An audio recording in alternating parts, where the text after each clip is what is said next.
Hey guys, it's Thorn. Um, I'm in a different room at a different desk because I'm in Alabama. Um, so this video is actually inspired by Ree. So Ree, if you're watching, hi! Um, and thanks for watching my channel. I'm glad that you're enjoying the videos, and I hope this isn't weird. Um, but anyway, I was having a conversation with your mom about um, raising energy or raising power when you're by yourself.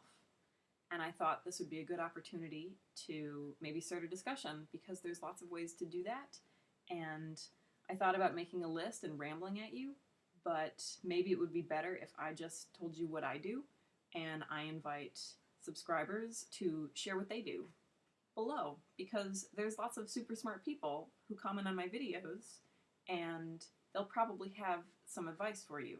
So, um, one of the cool things about being in a group is that um, building power, raising energy is usually the phrase that gets used, is often a lot easier. I mean, you have to get in sync with each other, but um, it's sort of like, it's the difference between um, sitting in your room and listening to a CD and going to a rock concert, right? Like, when you get older and you read Emile Durkheim and you learn about collective effervescence, this will make more sense. But, right, it's easier to generate more intense emotions when you're with a group. Like, that's just social, like, as social animals, that's just something that's true about us overwhelmingly. Um, so, anyway, but most of us are not in groups. Most of you guys are not in groups. So, and most of the work that even people in groups do often happens in solitary situations. There's kind of this assumption that if you're in a coven or some kind of group that you're not also a solitary, and that's really bizarre and its own video. But suffice it to say that coven people do a lot of solitary work too. So, raising energy when you're alone. So I'm sure you've read a lot of things in assorted books. You've probably heard about dancing and chanting and things that people do. For me, I find that my mood is really sensitive to music. I'm a musician. I've been a musician most of my life, and that just has a lot of sway in how I feel. If I'm depressed, or if I'm angry, or if I'm really excited, or if I'm having any kind of emotional thing going on, for good or ill, I find that I can enhance or alter it depending on what I listen to.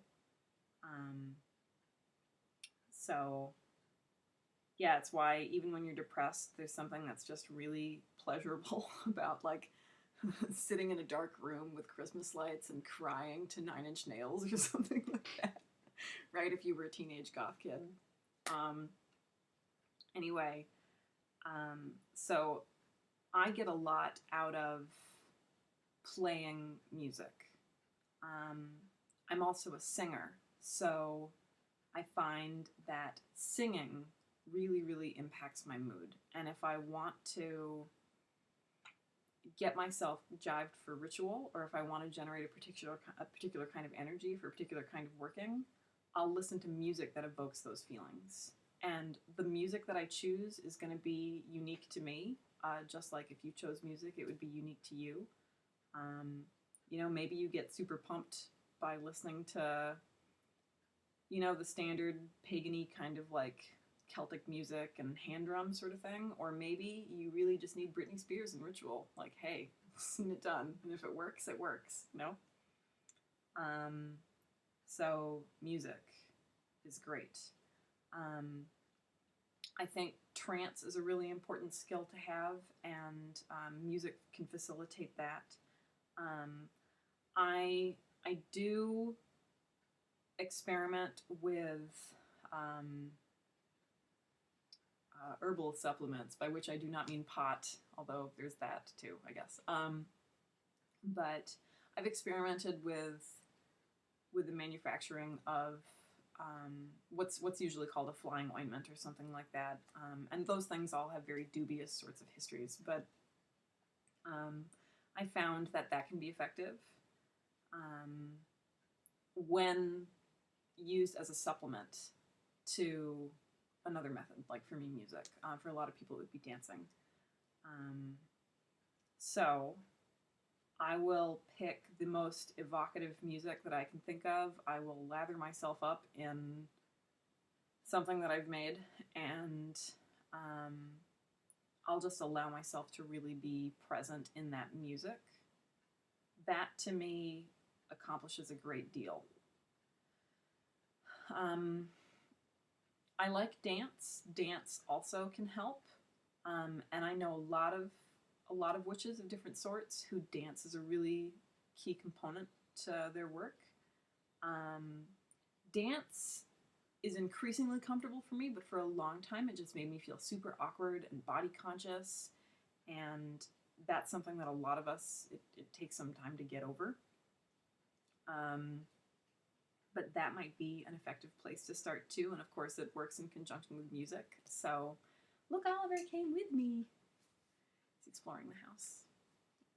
And there's 3 other cats here, and they don't always get along with hilarious results.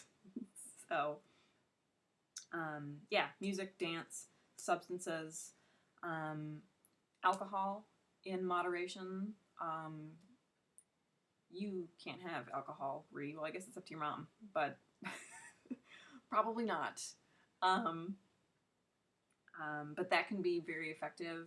The key to something like alcohol, or really any kind of drug, is knowing your limits and knowing what your body can handle without pushing you into the space where you're just drunk. Because when you're just drunk, like at some point you're just not good for anything.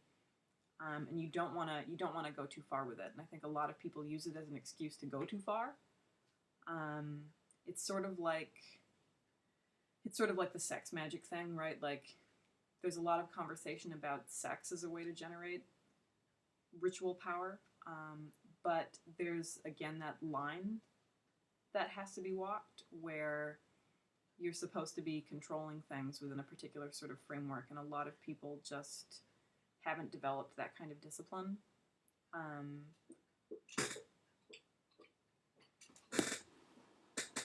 Oliver's throwing up. So glad that is in this video. Oh. On that note, I will allow other people, please. Oh, my boy. Jesus. Please share your own experiences and thoughts while my cat vomits. I hope you all are well. And I don't remember what I was talking about.